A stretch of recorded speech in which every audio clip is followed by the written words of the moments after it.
Welcome to the many interpretations of Plateosaurus, or Plateosaurus. I personally pronounce it Plateosaurus, but Plateosaurus works just as fine. I am actually really excited for this one. Plateosaurus is an underrated dinosaur, if you ask me. It's a basal sauropodomorph. It lived in the late Triassic, which I believe this is our first Triassic creature too, which is really cool.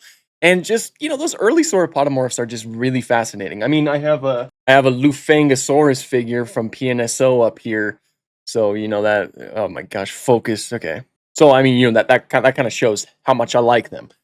So basically, without further ado, let's get right into this. So we'll start off with Fantasia, and so the different reconstructions begin. Fun fact about Plateosaurus, it was the fifth dinosaur ever discovered, all the way back in, I believe, 1834. But because of that, we've had it for a very long time, and so it's had the opportunity to go through a lot of different iterations throughout the many years that it's been reconstructed. Something like Fantasia really does show that off, where it's kind of shown off being a lot more sluggish, a lot more like lizard-like, essentially, the way that many early dinosaur reconstructions were. All around, though, I think it looks pretty good, especially for the time. It's got that small head, got a long neck, and it's got these kind of like grasping arms, which is, of course, something that Plateosaurus did in fact have.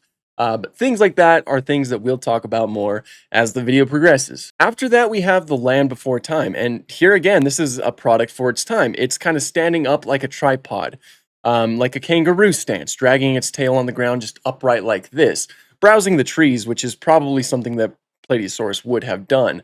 It does have the long arms, and something that I think is interesting about this one is the fact that it has like the regular sauropod head from like the franchise. Like this is like what the apatosaurs look like essentially.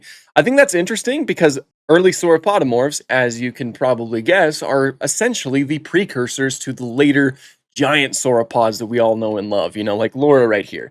That she's the massive sauropod that we all know and love. So I think that that's a fun little thing right there. The hands are a little bit too theropod-like. Early sauropodomorphs, basal sauropodomorphs, had really strange looking hands with like five fingers.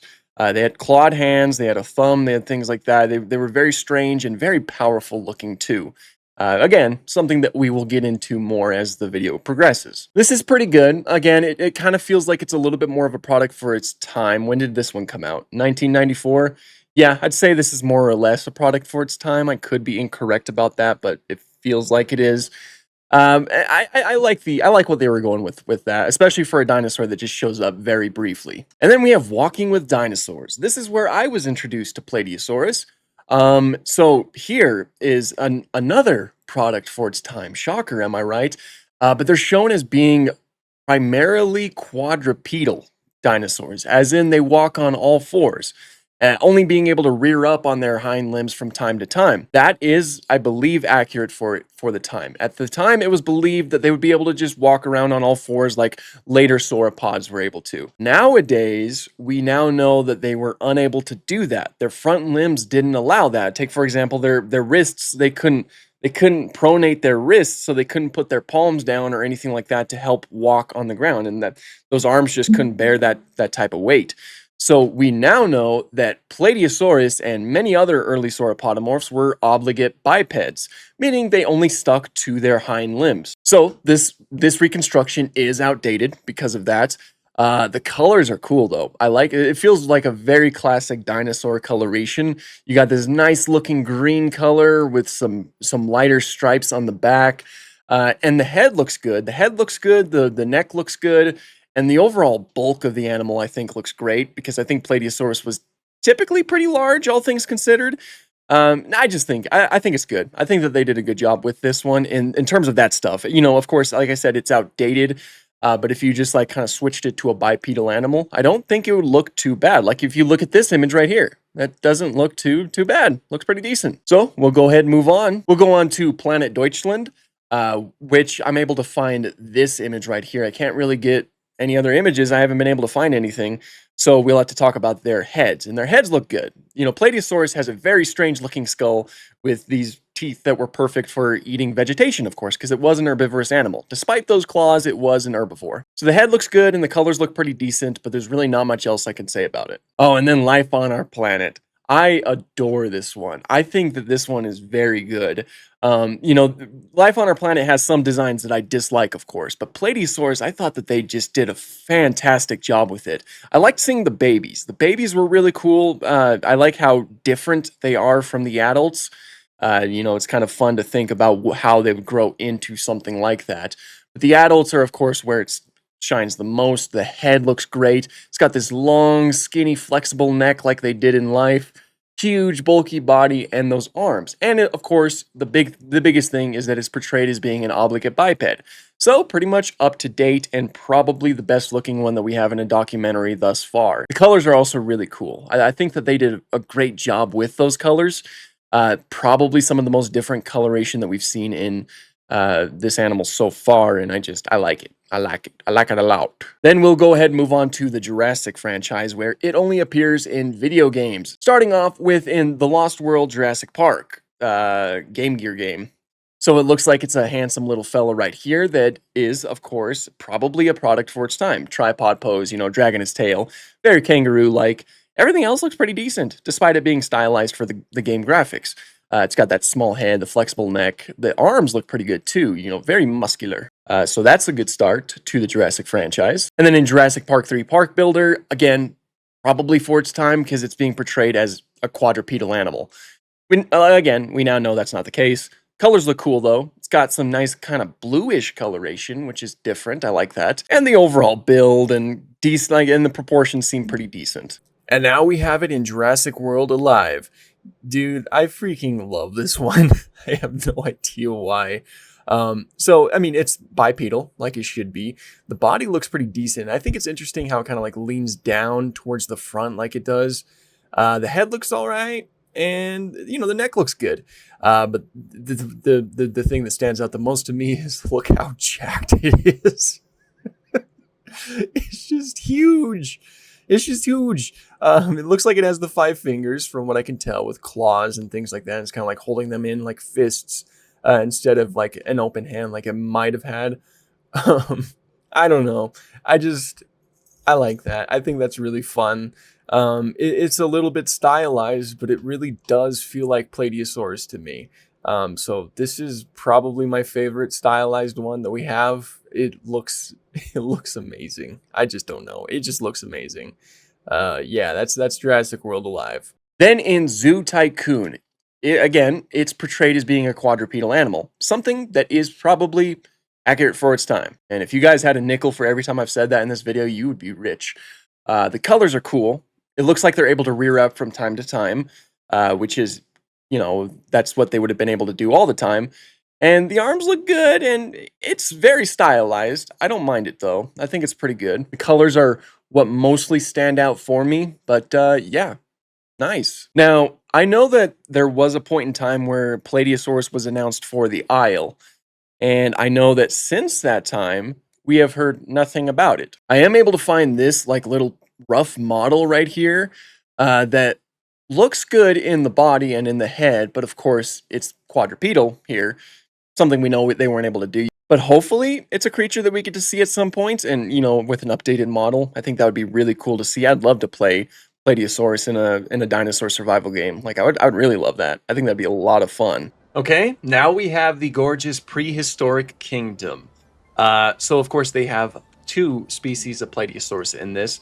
Plateosaurus is a dinosaur that has had many different species added over the years, but then like reclassified or kind of split off into their own genus because, again, it's an early dinosaur. It was the 5th dinosaur ever discovered, and that's usually what happens with those early dinosaurs. Oftentimes they're like looped into the same thing, like new discoveries are looped into the same thing, but then later we realize that they're not the same thing.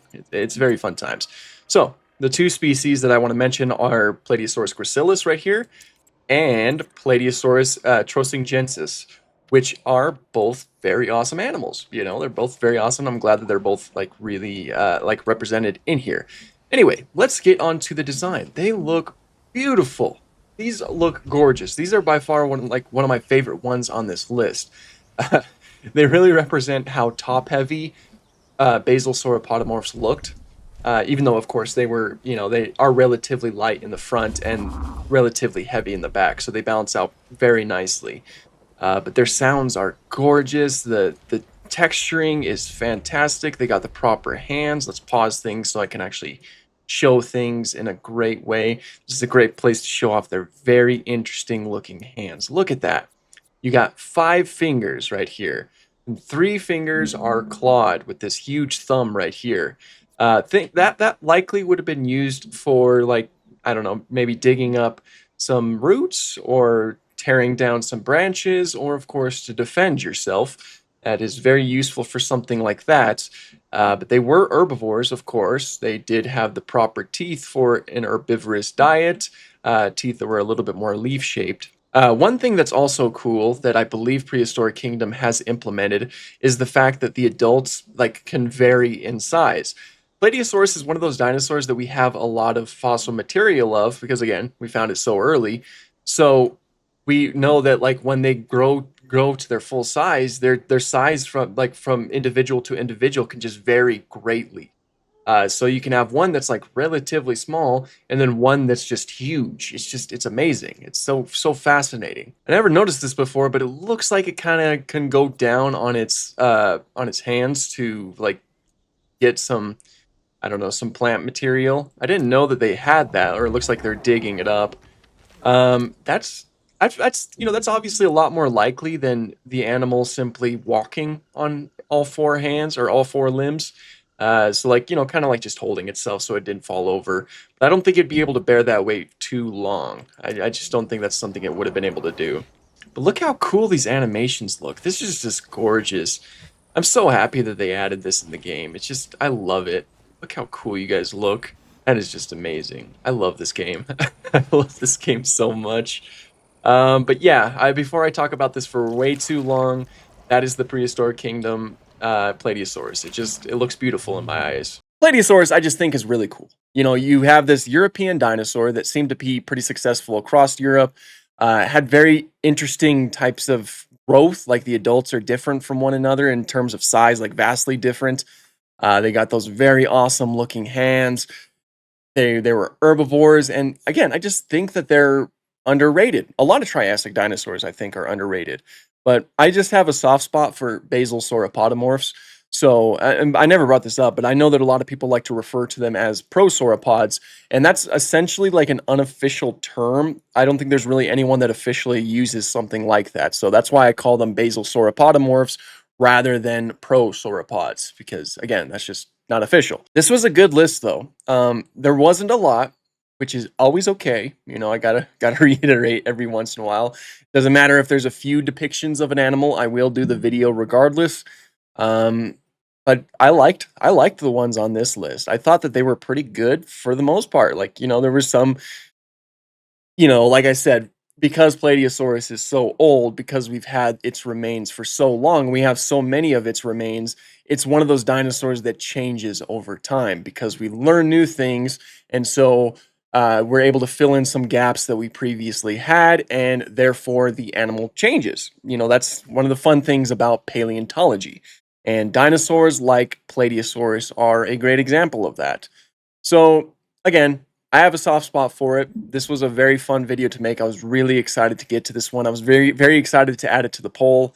But that's pretty much all I have for this one. Thank you guys so much for watching, and have an awesome